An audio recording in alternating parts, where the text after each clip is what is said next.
Happy Saturday. Happy Saturday, Okay. marriage hackers. Marriage hackers. Okay.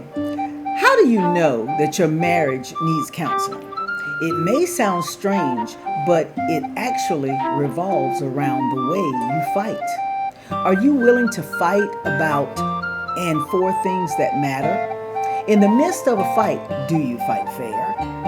As we talk about these things, we want you to stay tuned because this is something that Joe and I have dealt with for 36 years now. Hello, marriage hackers. Hi, guys.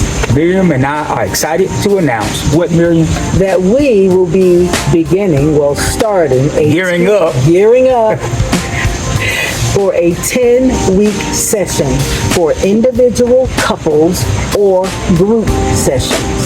And we will be under the mentorship of Julie and Greg Gorman, the founders of Married for a Purpose. And they have already established a system, a proven system that has over a 90% success rate. So don't you want your marriage to have more intentionality? Don't you want it to grow beyond your own expectation and imagination? Joe and I are doing the program right now, and let me tell you, it has spawned some serious conversations that we may not have even had before. So if you want to grow in your communication, in your intimacy, or even your passion. Yes, just all we ask is that you type in the comments, count me in. And this will let Miriam and I know who to reach out to once we begin offering our 10-week session. So now let's get into our next episode of Marriage Hacks With Joseph and Miriam. All right, as we always do, we're going to start out. No, I've got to make my opening statement first. We do that after I make my opening statement. Okay, well, you go ahead and make your opening statement, Miss Miriam. Hey, you wrote it. You know, a lot of people think that the opposite of love is hate. But in marriage, it's actually complacency that's the opposite. When partners stop engaging, they stop challenging each other, or even disagreeing. When they stop disagreeing, that's when the relationship quietly drifts into trouble. Conflict, believe it or not, can actually be healthy when it's handled with care. It means you both still care enough to wrestle with the issues instead of ignoring them. That's why too much complacency, or as I say, complacency, period, can be a sign that the couple may need counseling to help them awaken that spark of engagement and use conflict as a fuel instead of fear that something is going on, because there is such a thing as healthy arguing. Now you can do the scripture. Okay, now Miriam has given me permission, marriage hackers, to do the scripture. He wrote it. All right, so our scripture is Psalm 144, verse 1. And let me pull it up for you. And it says, "Blessed be the Lord, my rock, who trains my hands for war, my fingers for battle." Okay, I found a thing on Facebook that when Joe sent me this script, and I thought it was very interesting to share with you. 18 subtle ways couples drift apart. Number 1, you stop checking in emotionally. 2, you don't laugh together anymore. 3, you avoid the hard conversations. 4, you spend more time on your phone than with your spouse. 5, you stop saying good night. 6, you stop celebrating the small wins. 7, You forget to hug or kiss. 8. You assume instead of asking. 9. You start hiding your feelings. Number 10, you treat friends better than you treat your partner. 11, you avoid planning for the future. 12, you talk less about your day. 13, you lose patience very quickly. Number 14, you focus only on the problems. Number 15, you don't share inside jokes anymore. 16, you stop making eye contact. 17, you let stress turn into distance. And finally, number 18, you no longer feel like a team. Now, as you all notice, we've got a different background. This is actually my studio that we're recording out of. So just wanted to let y'all know, if you're wondering what's going on, we're recording today in my studio. All right. Now, marriage SOS, escaping complacency. Now, one thing you've got to do is recognize when your marriage needs help. Yes, and the silent danger of complacency in marriage. Why comfort can sometimes turn into disconnection. The difference between stability and stagnation. Now, Yeah. let me say this. Okay, and look up there, Joe. Let's go. Now, let me say this. We all know that when water is stagnant, Bugs, that's when fungus can form, bacteria, disease, and it's hard for life to thrive in stagnation. Okay, but if the water is moving, then and alive. things in that water will thrive. Okay, and so that's the whole message behind. Sometimes it's good. Fighting all the time for the wrong reasons definitely is not good. But fighting the right way and making waves in the right way can also lead to life. I just wanted to add that in. Okay, now when it comes to comfort, it can sometimes turn into disconnection. Let's just think about it. We're always hearing people say, you have to come out of your comfort zone. Come out of your comfort zone. And that's one of the things that I talk about with my clients. I had a client start about 4 weeks ago, and she said she knew she needed help because her workouts had become routine. They weren't challenging her anymore, and that she needed me to push her. And I said, no, what you need for me to do is push you out of your comfort zone, not just push you. And let's just think about it. There is no growth in your comfort zone because you're comfortable. You want to stay there. Okay? Yes. I know there are times when I do, to be honest with you, like today, I didn't want to come down here to my studio because I consider this is my she shed. It's my girl cave, my woman cave. And Joe moving everything down here felt like an intrusion to me. Just being honest. Felt like an intrusion. But he's like, Miriam, we got to mix it up. We got to shake things up, move out of the kitchen. And I'm like, well, Joe, people tell us that they like us being in the kitchen because it gives that homey feeling. But, I know that sometimes you got to move out of your comfort zone and all that kind of stuff. So this is moving out of my comfort zone and letting y'all into my studio. But it all started with a conversation with my son-in-law. He had mentioned us mixing it up and changing the location from which we film. And I was like, okay, well, he thought about my area, but my area is too small. Yeah. And it is very cluttered. Very cluttered. And I was like, no, that won't work. But I knew that Miriam's fitness studio was perfect because of the location. We don't have to worry too much about sound, outside sound. Is perfect for what we are doing. And so we just ask that you guys bear with us as we transition to make these videos of a higher quality. And plus, we're getting our daughter-in-law, Savannah. She makes beautiful banners. She's going to make us a Marriage Hacks with Joseph and Miriam banner to go behind us. So we're going to do it right. We're going to do it right. So we're moving out of our comfort zone. Yes, we and are. into my studio. Anyway. Well, let's talk about these red Yeah, flags, yeah, Miriam. these red flags. Red flags Okay. of marital drift. Okay, now, well, let's talk about the difference between stability and stagnation first. Okay. You explained what stagnation. Stagnation is when you're just not going anywhere. You're just there.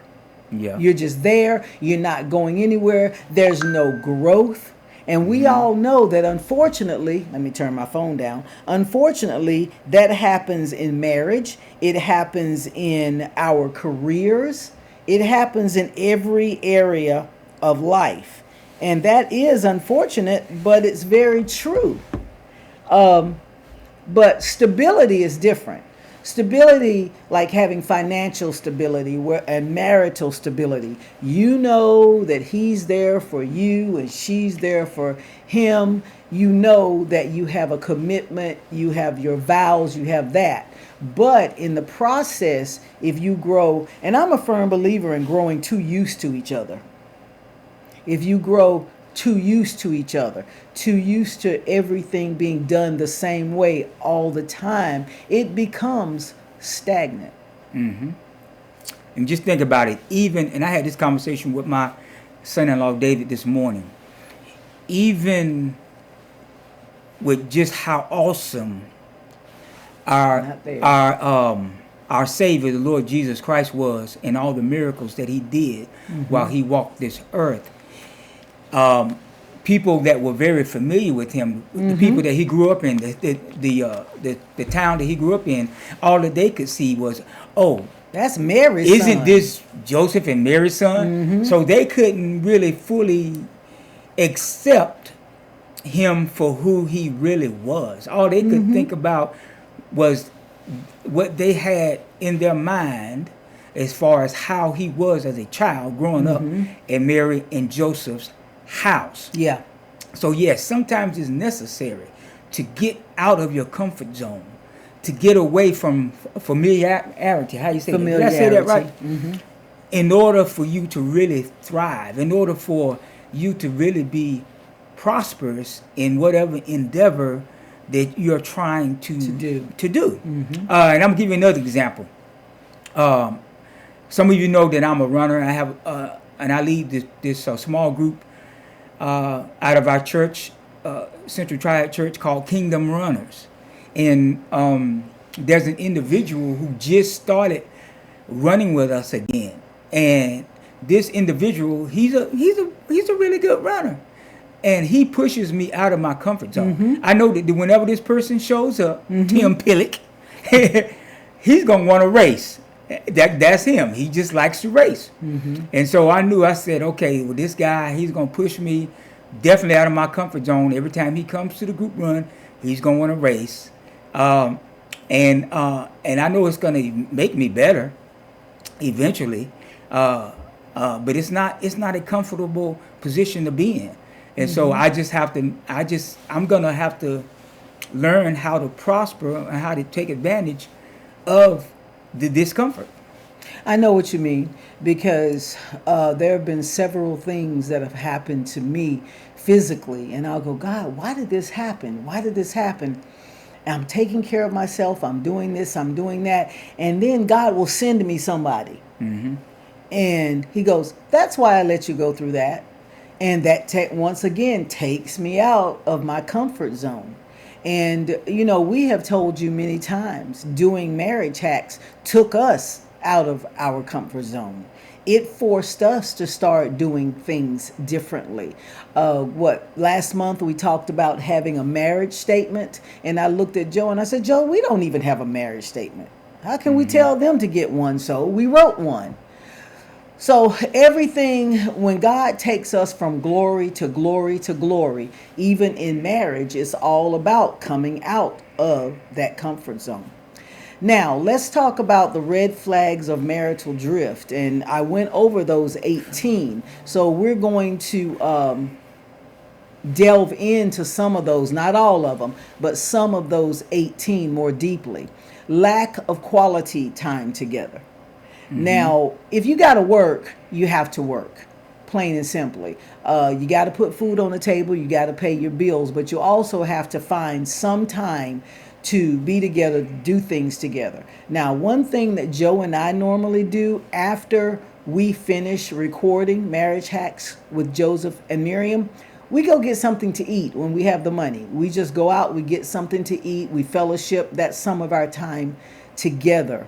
And I try to pull Miriam out of her comfort zone by going to different restaurants. Because a lot of times we go to the same restaurant. We go to Chipotle. Over and over again. Because I know that I can get a burrito, double meat, 64 grams of protein, and that's 2 meals for me. I am very methodical, okay? I admit it.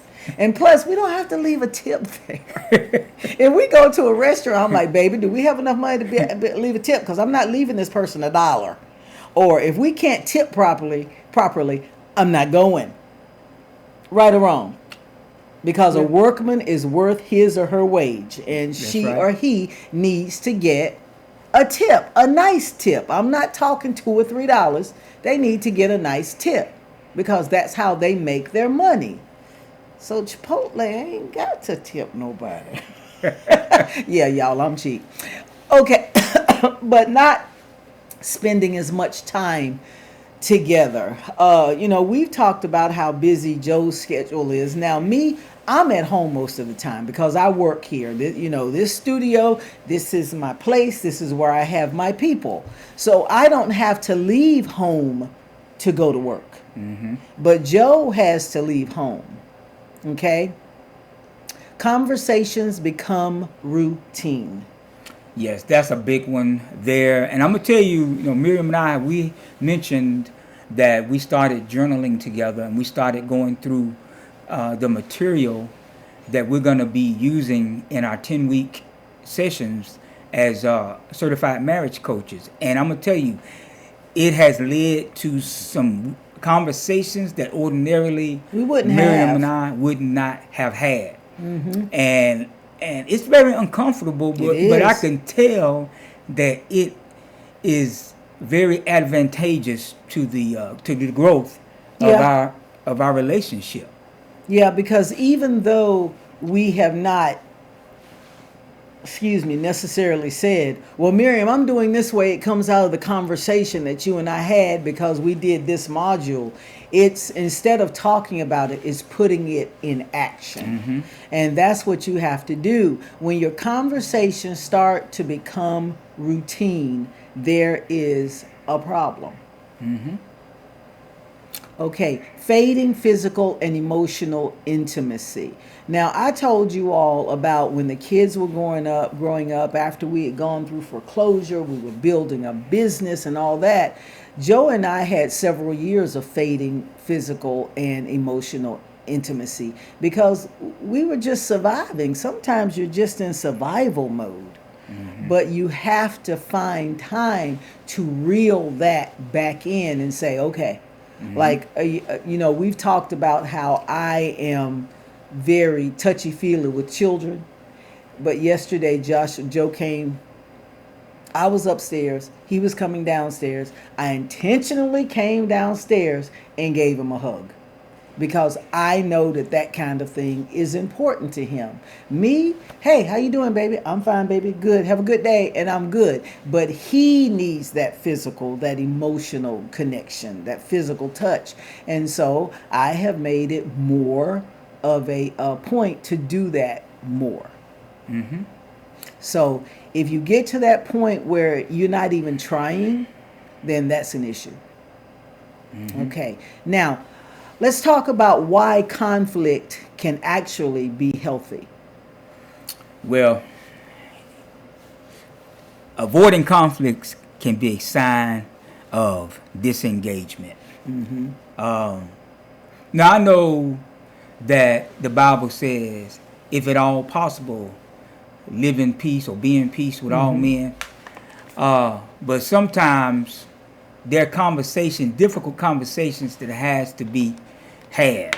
Okay. Have to be Yeah, had. yeah. We have to make waves. Sometimes we have to make waves in order to make progress. Yes, we do. And even though I'm gonna be honest with you, I'm not a person that likes confrontation. No, he doesn't. A lot of But that times, goes with him being an emotional person yes. too. A lot of times, if there's a confrontation that needs to be had, Miriam is the initiator of that most of the time. Like if our meal wasn't made correctly, Miriam's gonna be the one that's Well, and see, confront. he has said that before, and he comes off like, Miriam's gonna argue. Like, okay, Debbie Rhodes for our anniversary gave us gift cards to Outback Steakhouse. I had never been, neither one of us had ever been to Outback, never wanted to go, to be honest with you. But, Debbie blessed us with those gift cards. And so we were like, okay, let's go. Well, the waitress was just raving about the food and all this and that. And so Joe and I, what we ordered, both had French fries. And those French fries came out looking like this. Well, they did look bad. They looked like they came. Marriage They hackers. sat They did. in that lamp under that lamp, and then they cooked them again. And I went, no. Joe looked at me like, Miriam, another waitress, because a lot of times the waitress takes your order and then someone else brings your food. So I hailed that person, and I just she came over and I said, ma'am, these French fries, they taste old. Mm-hmm. Like that. I didn't go, these French fries taste old, take them back. And she looked at them and she said, yeah, okay, I'll get you some fresh ones. And I just said, thank you. So I don't want y'all to let Joe think that I'm sitting there raving at people. But no, we're paying for a service.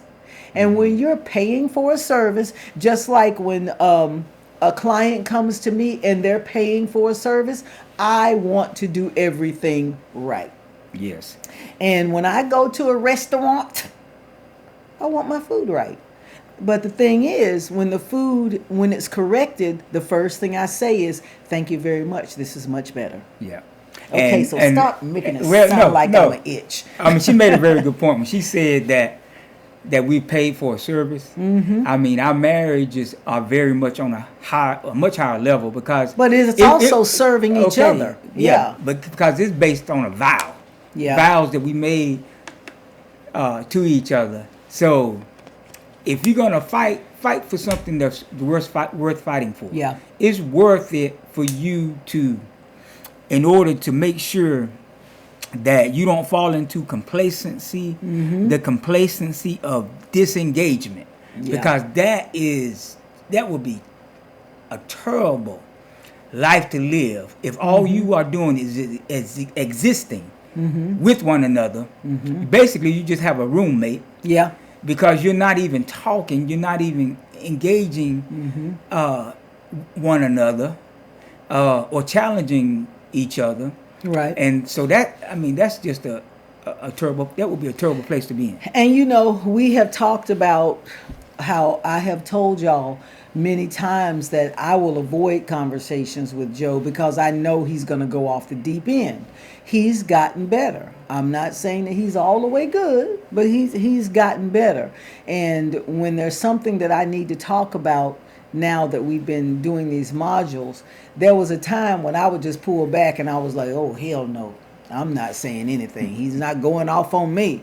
But now God is showing me how better to approach him because these are things that he needs to know. Okay? Now, how fighting fair strengthens a connection. And you say, what do you mean fighting fair? Well, if you're arguing about a particular situation, one thing, and you're in the heat of that argument, don't pull another argument into the current argument. You're pulling up the past. Yeah, unless it's being used as an example. Okay, baby, well, the last time this happened, remind them of that last time that particular thing happened, but don't go, well, no, You've got to stay on topic. If that topic has happened before, baby, we have been through this before. Remember such and such? Bring it up, but leave it there. Does that make sense? It makes sense. Leave it there. Because if you're constantly, when you're fighting, you're bringing up stuff that happened 20 years ago because something triggered you, that's not fighting fair. Because Joe or I, you or your spouse, you're in that moment. Now, another way to think of that fighting fair, if that moment truly does trigger something that's not necessarily on the subject, you need to handle one thing at a time. Mm-hmm. So after you deal with fighting fair with this one, when calmer heads have come and you can talk, then you go to that next thing, or you go, okay, baby, I need to go back and talk about this. But bringing stuff in from 10, 15, 20 years ago when you were dating something that person did wrong, that's not fighting fair. You got to stick to the subject. Mm-hmm. And not let your emotions just get you carried away. Okay, so the next thing we're going to talk about is rekindling connections and seeking support. Mm-hmm. And next thing we're going to do, we're going to talk about how to reignite your bond. Mm-hmm. Okay, Miriam, you want to start on that first one? Okay, intentional date nights and shared activities. So for Joe and me, because our schedules are so crazy, and then on top of it, Hannah, David, and our new grandbaby have moved in. So just for a short time. Just for a short time to help them, because sometimes people not necessarily need to get on their financial feet, but they need to save some money to go to the next step. Mm-hmm. And that's something that Joe and I always talked about. If our kids needed, we would be there for them to do. Mm-hmm. And it has taken some rearranging of our lives, but I love it because the new grandbaby is here all the time. Oh yeah. So they're my joking man. So, but one of the reasons that we had to find or move out of the kitchen, because there are 3 more people in the house now. Mm-hmm. And it was enough that we'd have to tell our oldest son and our 8-year-old grandson, be quiet, we're recording. And sometimes Reese, our oldest, he's 8.5, would come through. He's just being a kid. So that was one of the reasons that we had to shift where we record. Okay. Plus, now we got a newborn baby he's gonna cry. Yeah. At any given moment. Yeah. Okay. So intentional date nights and shared activities. Marriage Hacks with Joseph and Miriam is one of our shared activities. And it's something that has become a joy for us to do together. Do we always agree about what we say, what was said, the subjects, the topics? No. But it's become a way for us to share time, 2 hours together. Mm-hmm. Date nights. You got to have date nights. Even when the kids were growing up and we were like ships that passed in the night sometimes, I'd call my sister Penny and she would come watch the kids for a couple of hours, even if we did nothing but go to a movie. Yeah. I remember this was back in December 2009, because we left Agape in 2010. So December 2009, my Christmas present for Joe was taking him to a hotel. And I intentionally chose a hotel that had the continental breakfast, the whole spread, because breakfast is my favorite. That's his favorite meal thing of the day. Yes. He will sit until he sits there and pops and eats. But by then, the kids were old enough to stay by themselves. I didn't necessarily have to get someone to be with them. We had a couple down the street just come knock on the door and check on them every so often. So you've got to get those intentional date nights in. But if you're not getting date nights in, you're not having shared activities, that's something that you really need to think about. You really need to look at. We know life gets busy, but you've got to take time and do that. Mm-hmm. So daily gratitude and affirmations. Yes, you need to take time to smell the roses. Take a deep smell. And I said that I said that Miriam's laughing at me because Miriam I hate roses. she hates roses. With a passion. Okay, so I'm gonna change it. Carnations. Because they have practically no smell. Smell the flowers. I'll just put it like that. Yeah, take Take time. time to smell the flowers, because if you don't, then you're not going to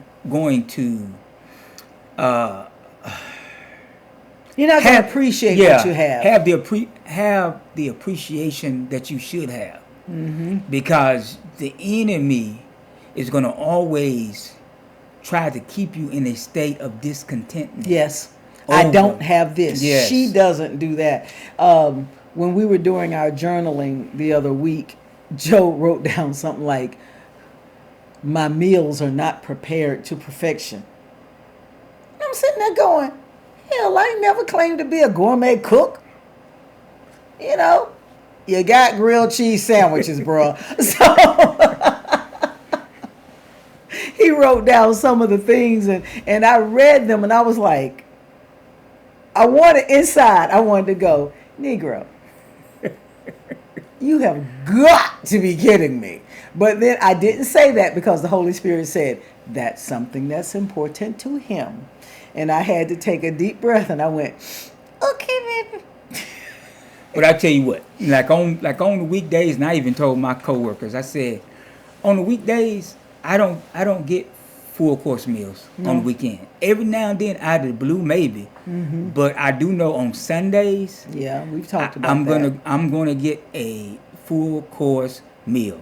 And Miriam even asked me, what do you want this Sunday? And I said, you know what, we hadn't had fried fish in a while. So First guess thing what? I did, I went out and got the fish, everything to make homemade coleslaw, pork and beans, everything, so that he can have that. And but during the week, like this week, I think we had manwich. Like yesterday, I did my shopping at Sam's. I brought home a rotisserie chicken. I put that on the stove. You can make sandwiches and stuff with that. Every so often, he'll come home and I may have made chicken Alfredo, something like that. But it's gonna last a couple of days. I'm telling you that now. But yeah, you got to be thankful for those little things. Yes. Joe had an opportunity to get a part-time job that the hours were set, and he was like, "No, Miriam, I don't want to do that. I'd rather continue doing Uber Eats and DoorDash, because that way I can set my own hours. I can go out, I can do this."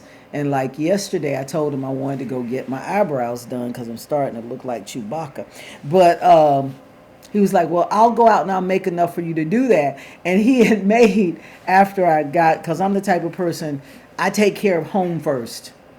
Bills got to be paid, got to be food in the refrigerator, all that kind of thing. And then if there's something left, I'll go get my eyes done, something like that.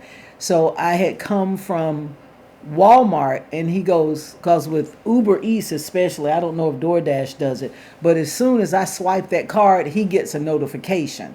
And he's like, Miriam, where did $7 go? I went, well, baby, I was at Walmart and I had to use it, but I was trying to build up enough for you to go get your eyebrows done tomorrow. And I was like, baby, I appreciate that. I said, but there was some stuff that we needed. And see, I'm grateful for little things like that, because I mentioned that I wanted to get my eyebrows done. It'd been a month and a half, and he was like, okay, I'm going to make enough money for you to get your eyebrows done. Little things are the things that you appreciate that make a marriage work. So sit down. If you feel you and your spouse are drifting apart, sit down and just say, baby, what are the things that I do that you like? Joe has said before he loves it when I leave little gifts on his side of the bed. And yesterday I took care of some business, and I came across a brand new, is it Braun or Broom? Clipper set, clipper set. And I saw that and I was like, Joe is gonna like this. And I told him, when you get home, you're going to have a surprise on your side of the bed. And you know, somebody might say it was just a clipper set, but that's something that's important to him. And I knew he'd like it. And I knew that coming on home and seeing it on his side of the bed would make him happy. And he sat there and played with that thing for about 15 minutes like a little child. So you've got to ask, okay, baby, what is it? What are the little things that I do that you enjoy? And Yeah. because if you can't think of those things, if all you can do, well, when you do so and so, you just piss me off. If those, the pissed off things, if those the only things that you can think of, then you got a problem. You got a problem. That's right.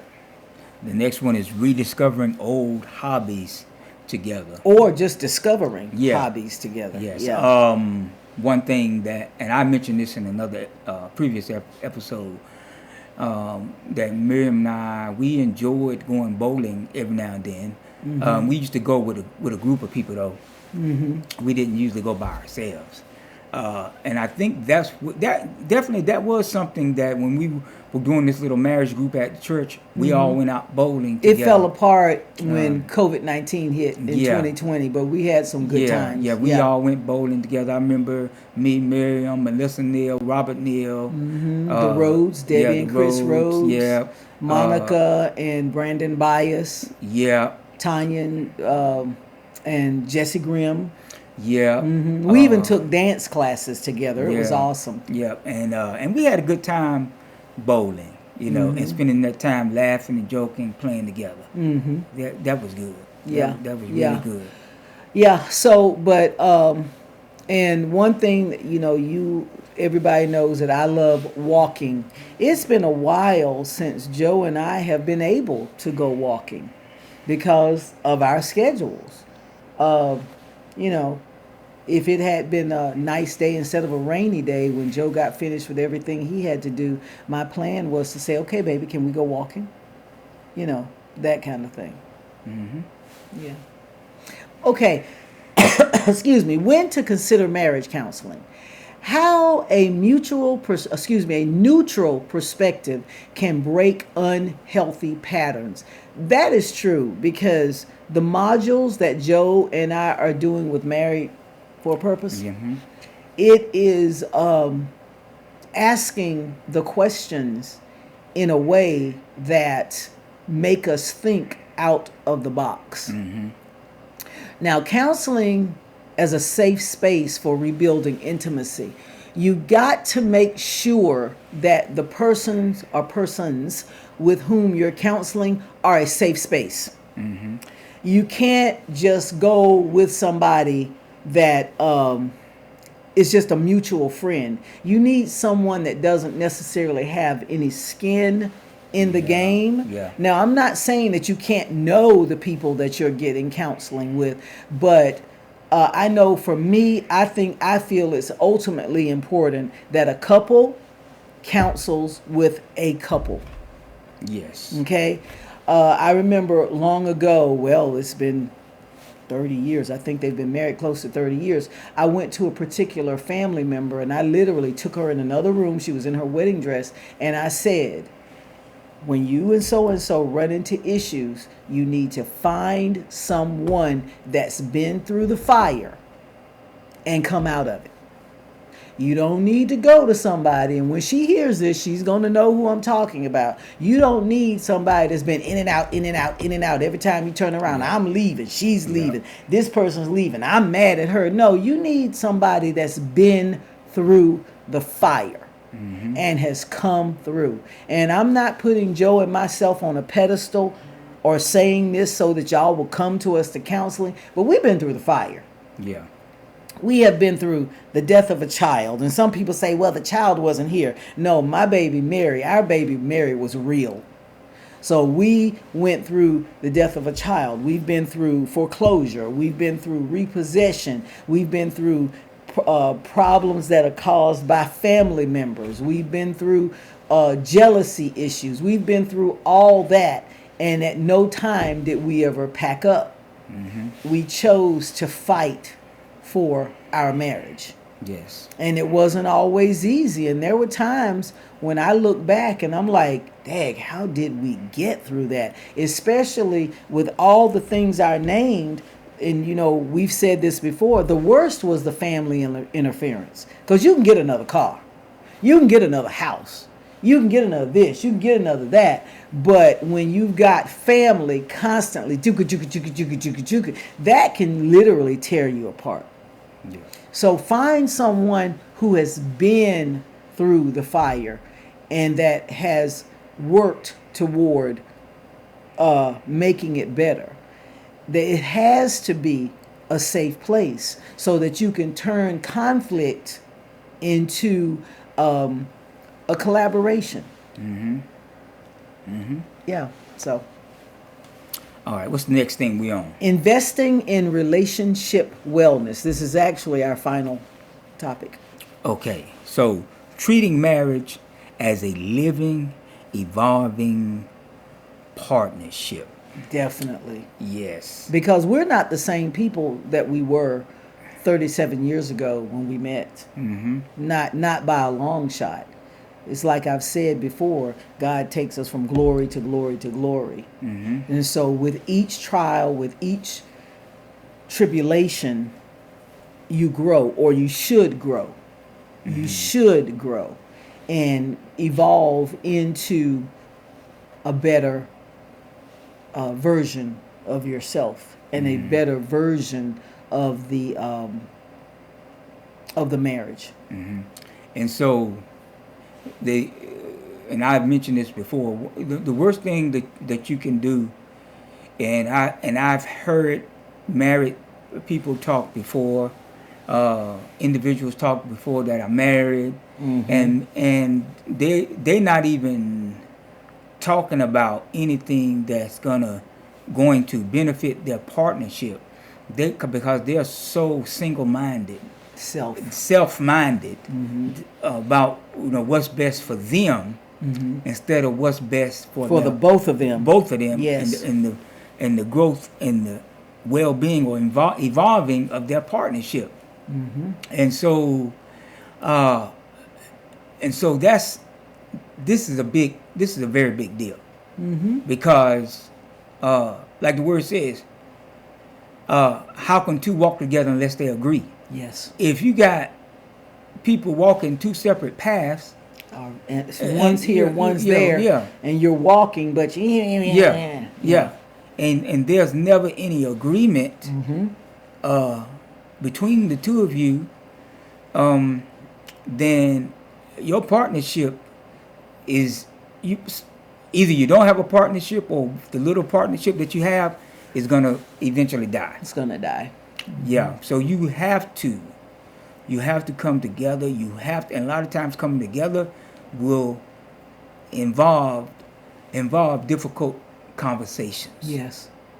To break away from that individual mind set. Yeah. Always thinking about just me and Just mine. Me And mine. You it's gonna take a difficult conversation. Yeah. To break out of that. Okay. Choosing intentional connection over the silent drift. A couple of years ago, there was this thing called silent quitting. When you had a job, silent quitting, that's basically you just kind of drifted away from the job. Okay, Joe, re-put those 18 things back up on the screen. Because I want to go back over those as we close, to really ask ourselves, marriage hackers, really ask yourself, as I take my time and I read each one of these subtle ways, 18 subtle ways that couples can drift apart.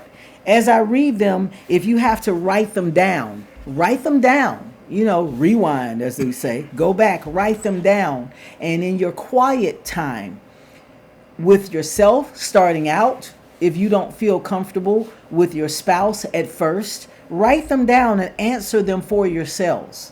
And then when you have the opportunity, ask your spouse to look at these things.